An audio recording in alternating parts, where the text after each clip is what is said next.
Hey everybody, how the heck are you? I'm Fast The Fastidious and welcome to my channel. We are fusing today. It is days 117 and 118 and it's about time we actually get Hurndig the Hurndigger and we get our dupe Hurndig the Tusk the Hippo. So we're going to start the video off by doing that. We also have some crazy tournaments to talk about, this weird dragon faction specific tournament and then also the tag team arena tournament, which I really like the rewards, and you're going to hear a lot about my strategies and stuff like that. There's something in my beard. Sorry about that, guys. And also, there's a new guaranteed champion event. It's by far the best one they have done. Unfortunately, we cannot participate, but it's a pretty easy way, if you've saved your Void Shards, to get Ursala the Mourner, so stay tuned for that. Come on, guys. Let's hop on it. Fastidious. Fastidious.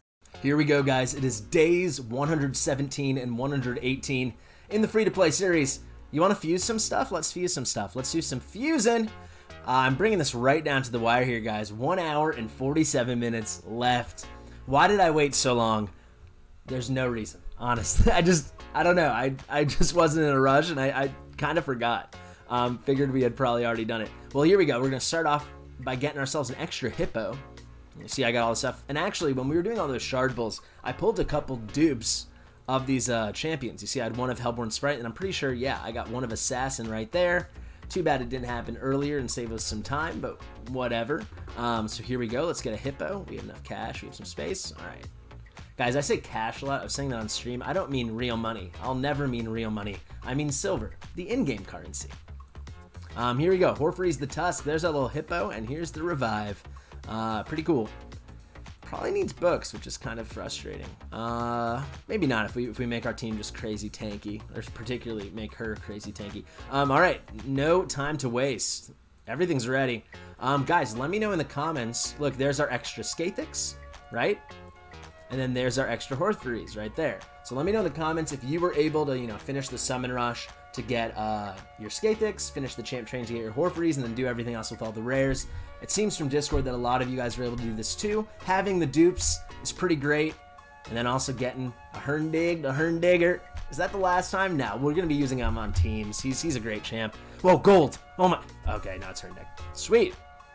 How crazy would it be if you're like, yeah, let's fuse Hurndig, click, and it's Dracomorph. It'd be cool. If there's like a 1 in 100 chance, I'd roll those dice.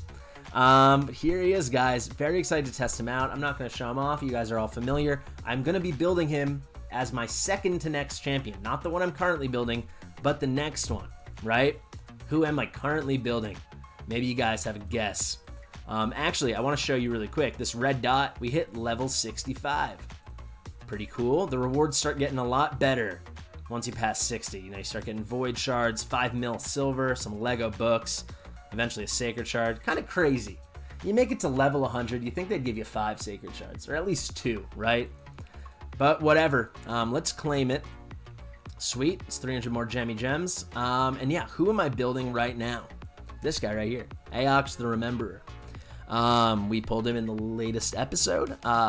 We just did a one-shot to get an extra Lego book from the Summon Rush, because we were already at exactly 3,000, and we got that Sacred Shard courtesy of Sync. Great job. And here we go, Aox. I'm so thrilled about him. So why am I building Aox the Rememberer? Well, we got double chance at poison on the A1. Not that good at 10%. If you book that out to 30%, that's pretty awesome. If you get an ally attack champion, which hopefully we eventually will, or maybe a counterattack, which is far less likely we'll ever get that. But it could be really tremendous. Get a lot of poisons out there. He actually could be your main poisoner. Theoretically, a great heal, single target. I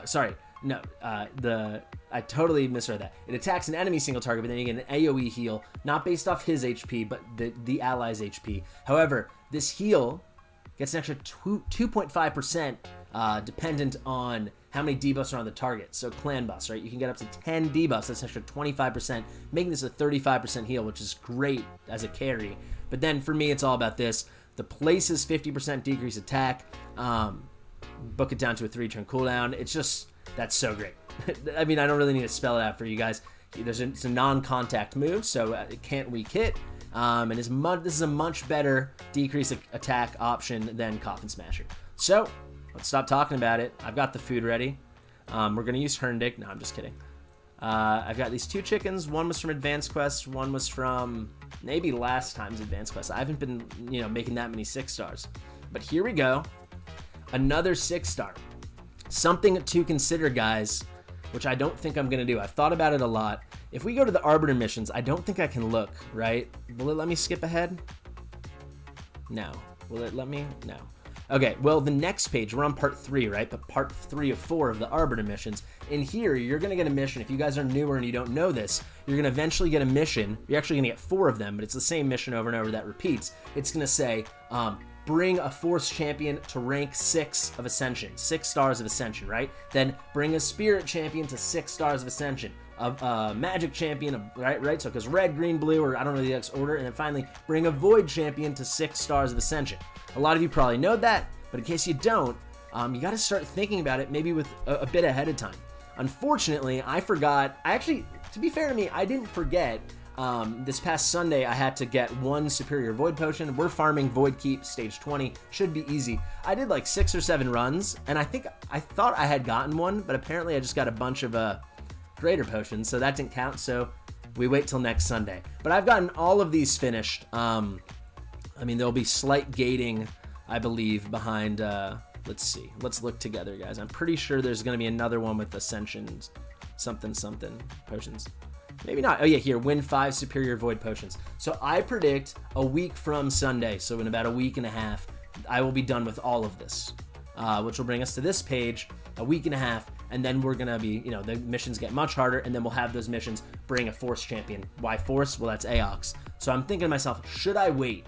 And I've decided, no, I am going to rank him right up to 6 stars Ascension because we need that accuracy banner. Let's actually see if I have one. I don't know if I do. Ooh la la, look at that. Boom. Maybe if this rolls defense percentage could be really nice. And this is really a good option too if the other one rolls terribly. 2 different accuracy banners, so that's great. I want to bring him to 6 stars. I think unless we pull someone else, Husk is the champion that we're going to eventually bring to 6 stars and then hold off on doing the 6-star Ascension. And you might be thinking, why not just do it now and they'll count it later? Well, you guys don't know Polarium as well as I do. They don't do retroactive stuff like that. Some things, like Fuse Relic Keeper, that actually didn't used to be retroactive, but it is now. However, the 6 stars of Ascension, you got to do that in the moment. So, Yoshi won't count. When we do Aox, that won't count. You got to do it right when you reach the mission. And then, yeah, we're probably going to do Husk. Yeah, pretty cool stuff. We got to keep moving. There's a lot of stuff to get through. We got 2 interesting tournaments going on right now. So much stuff going on. Holy crap, I'm overwhelmed. Tag Team Arena Tournament. Now, this is interesting. All right, we're at 1630, and I want to have a chat about it. We're in Bronze 1. For anyone who didn't know, we are in Bronze 1 for Tag Team Arena. I don't enjoy it. This is possible to get the 2,500 points you need to get the Legendary Book, and I'm going to explain how I think we'll be able to do it. I haven't been on it perfectly, but my thinking is, and I'll show you, info. Bronze 1, you get 10 points per tag arena battle win. So that's not winning the whole thing. It's like you're going to have 3 battles within the matchup, right? If you win all 3, you're getting 30 points a go, right? So let's do some math together.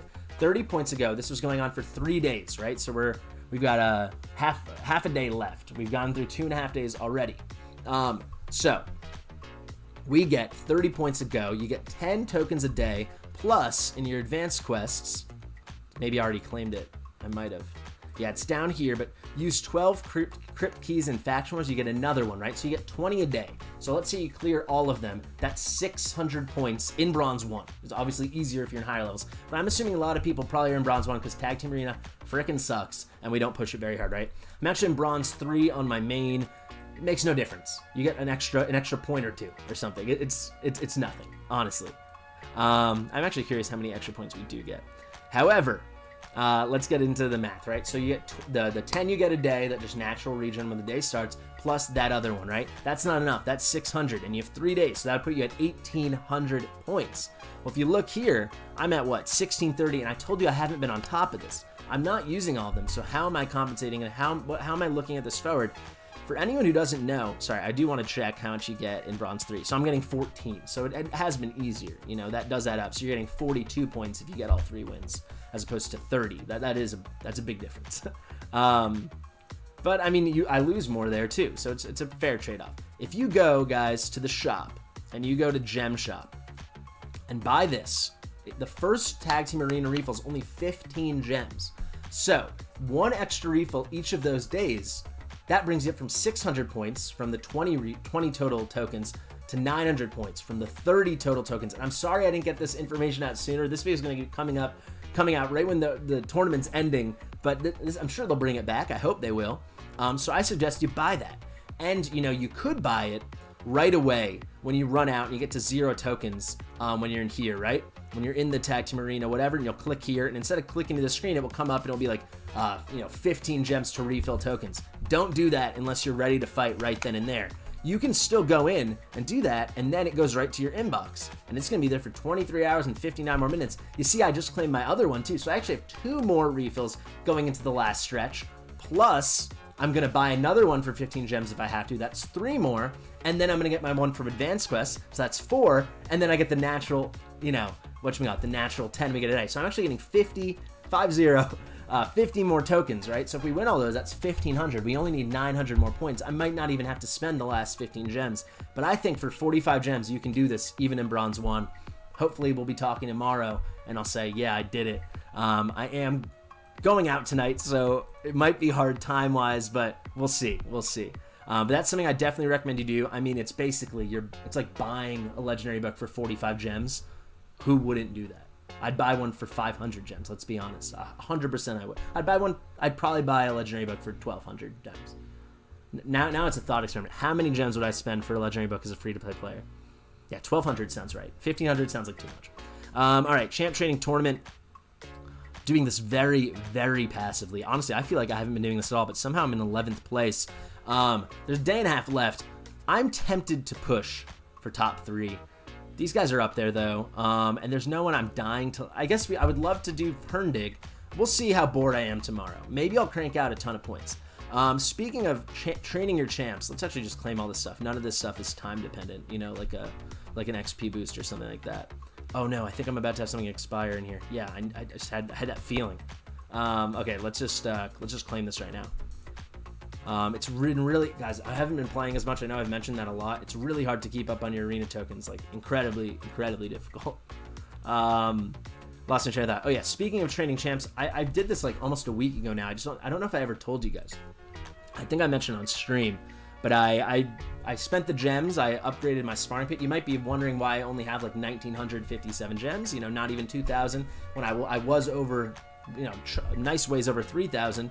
Maybe I was at like 3,200. I mean, I picked up more gems as we've gone. I did unlock these next 4 slots. I don't think I'll be upgrading anything anymore. There's no real benefit to that unless you've got tons of gems to spare and you're in the game like constantly. So if I was in the situation I am in now, but playing as much as I was a month or 2 ago, then I think maybe I'd consider, slowly making this investment, because we're well past day 100 now. I think it's, we're deep into the woods of the mid game, and it's a nice passive way to make levels. But I just thought, just open the spots, throw someone like Killian, all 27 of these levels, the 26 levels he's already grown from level 1. That's all happened here. I just don't care. Cardinal, who I just never use anymore, basically. Oathbound, who I do want to slowly build up. Genzen, who I'm worried about Genzen, let's be honest. Genzen's not making an impact, I'll tell you that. I don't know, maybe he just needs to be level 60, hopefully. Dados Cruzados. Yeah, the last thing I want to talk about tournament-wise, the Dragon Tournament, which I have not participated in at all. Okay, here it is. I was like, is it already over? Where are we? So yeah, I haven't done it at all. Why haven't I done it? Because they've got this weird thing. You have to use Ogren tribes, Lizardmen, Skinwalkers, and Orcs. I haven't even run Dragon. Maybe I've run it like 6 times, like the 3 daily dungeon fights I have to do on Dragon 20 for that advanced quest. I don't care about this at all. Look how low the numbers are, though. Clearly people are struggling. People are less interested. I think this is some cutesy little endgame stuff that's like fun, but it's too niche. I don't like it. But like, I mean, it's not hurting me, so I don't care. I personally didn't want to participate in a Dragon tournament anyway. I know there's a drop frenzy right now, which is becoming more of a regular occurrence on lifesteal gear, and I'm not that into lifesteal gear, to be honest, and I'm not hurting for it either because I don't use it much. So I actually have a lot of good lifesteal gear. Let's see. Yeah, I can't claim this. Oh, here's a 5-star chicken. That should go towards Hurndig. Hurndig's going to be our next 6-star champion, and I'm going to really work hard on trying to find some strats to make him work unbooked on auto, but like pseudo auto, where you can still manual by clicking enemies. I want to see if I can make that work in the spider. That's a goal of mine that I have. Finally, I do not think this is an in-game news, but I've seen it on Discord, and I want to share the information with you guys in case you don't know. So we're getting another guaranteed champion event, which I like to call a pity event because it's just a pity system. But the same way we just had 15 sacred shards to get Helior, you know, back in the day, whatever, 3 months ago, 2.5 months ago, we had Countess Licks for what, 150 ancient shards to get guaranteed Countess Licks. We are getting Void Shards this coming Sunday, I believe, but definitely this weekend. I think it's on Sunday. Maybe it's the whole weekend, I don't know. But it's 15 Void Shards. You're 15th. You are guaranteed the second best Void Epic, in my opinion, in the entire game. And I'm pretty bummed out that because we were at 11. So if I pushed through this tournament, we could have gotten to 15. And I would love this champion. I adore her. I talk about her a lot. It's Ursala the Mourner. So if you have your Void Shards, wait to see. Maybe it's the whole weekend. I don't know why. I have this memory that's only on Sunday. I don't know.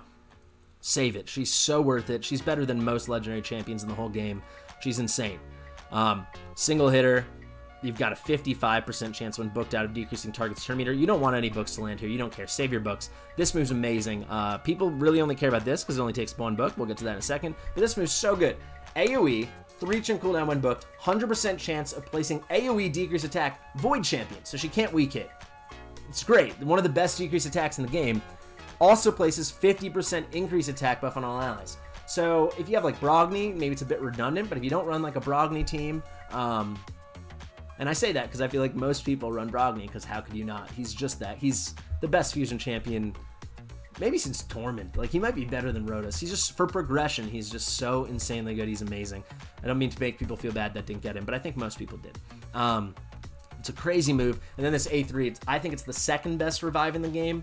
Why do I think that? Revives all dead allies with 75% HP, so almost a full heal, let's be honest. And then fills their turn meter by 50%, so they're almost ready to go again. If these guys are in lifesteal gear or bloodthirst gear, or if they have life drinker, blood drinker, whatever that mastery is where you get a little heal, and they get their turn before the enemies go, they could be at 100% health. Bing, bang, boom. Also places increased defense big version and strengthened big version AoE for 3 turns. That's crazy. These buffs are insane. It's impossible to hurt people. Like you will see, like when you PvE, PvP, it's like a tickle. Like they're brushing a feather on your nose when you have increased defense and strengthen up. The reason it's not my favorite, 5 turn cooldown, also fantastic.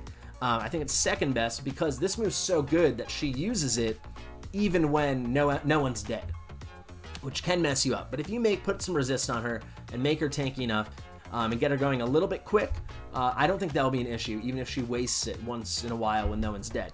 Sometimes no one will be dead and you're going to want her to use it because get those great buffs up.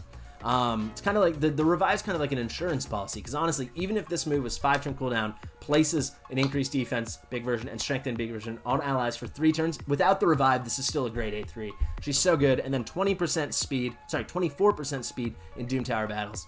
And you're going to use her in Doom Tower. She's just a huge carry. She's crazy. And I'm really sad. I mean, there's literally no chance that we could ever get her.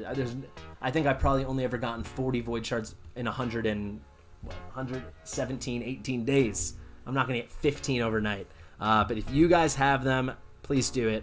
If you're at 14 Void Shards and you're a low spender, and there's a deal for 1 Void Shard for like $3, do it. If you're at 12 and there's a deal for like 3 shards for $6, do it. Anything more than that, I'm definitely not going to advise you to do it, but you can consider it. But I will say, I'll encourage you to spend money. If $5 can get you to push over, I would do it. I wouldn't do it, but I wouldn't judge you for doing it. Like, if you're at 12 Void Shards and there's a deal, 3 Void Shards for $5 or $6, I would take that deal. If I was somebody else. I'm not going to take that deal. Yeah, pretty cool stuff. Let's just do 1 arena battle. Actually, let's do 1 tag team arena battle. Let's make it spicy. So normally I hunt for these really easy battles. You see total team power 211. Now, let's try something a little harder. Why not? I don't like this team. Mausoleum Mage scares me in the arena a good bit. This team looks not good, but not bad. Let's take them on. So I'll just show you my teams. I mix them up a bit. Here, this team usually just can't lose because between Brogni and Deacon, and they're both built really well. Watch, I'm going to lose now. Even a team like this with pretty good champs, it needs to be like a to beat my Deacon and Brogdon from what I've seen, I need to be going up against their like first team guys. And I think maybe Skull Crusher, but I don't think this Kale or this Queen Eva, this is probably their campaign farmer. I don't think this is their first team. You know, I think Rotos is probably on the first team. You know, maybe this Apothecary or this Astrolith are on their first team. Then here, you know, the thinking here is, you know, if you pair Claude with Skullcrown, maybe she can survive 2 or 3 turns. Or, you know, she's going to survive 2 turns unless they strip her buffs, which these guys can't do. But maybe she can survive 3 or 4 turns, and that's 3 or 4 turns with the decreased defense and an increased attack. It's enough to kill. And then here, you know, this team's just good. You know, my Kale's still built for damage. You'll see. Let's do it. Let's just keep it on auto like I normally would. I don't need to go through this on manual. Probably, I think it's maybe the first time I'm showing one of these fights. Yeah, there we go. See, we're just faster. Like, unless you're facing the A team, they didn't have a speed lead, so I should have just known off the bat. Yeah, but I'm not facing their A team. They're not going to be faster than Deacon, and then once the decreased defense is up on the Skull Crusher and these other guys, it's just a waiting game, you know. So yeah, don't only look for the single man defenses, because we got to get those. I mean, unless you're on the game all the time, you got to get those tokens in. You got to be using at least all 20 a day if you want any shot at that legendary book, plus buying the extras. But yeah, guys, I really encourage you to do it. 45 gems. See, Skullcrown is just too easy. I really encourage you to spend the 45 gems. Even the second refill's 40. If you have to do that twice, you know, maybe 2 of the 3 days you have to do that. So it's looking towards next time if you haven't done it already, because I'm only telling you on the last few hours now when this video comes out. But that's still only 125 gems for Legendary Book, right? So I think it's definitely worth it. To be honest, I will keep spending my gems as long as I'm on the game and I have time to do it. I will keep spending. I'm not gonna do that right now. I will keep spending my gems until I get it, because I want that legendary book, and it's kind of the closest to a freebie we'll ever get. And sorry, to fully show you the strategy, I mean, you can guess it, but 1-man defense, I was lazy. I just kept my normal leads and then took it out. But yeah, 1-man defense, and then hope you fall really low. So I'm actually pretty high, but that's because I'm fighting like 30 battles a day, and I'm winning every battle, and in each battle, I'm almost going 3 for 3 like 90% of the time. If I show you, I've had a couple losses. See, there's a loss, there's a loss, there's a loss. Okay, so not 90%, maybe more like, well, there's a lot of wins around. Maybe 70 or 80% of the time. It's hard to drop all the way low, so you really want the 1-man defense. So hopefully, you would hate to be here, you know, and actually be fighting real teams all the time. But yeah, guys, thank you so much for watching. I've been Fastidious. Yeah, coming up on day 120, that means we're going to get a Dark Elaine, who's going to be a great nuker. Fortunately, I don't know if she's going to have immediate use for this account besides Faction Wars, but, you know, whatever. I've been Fastidious. I'll see you in the next one.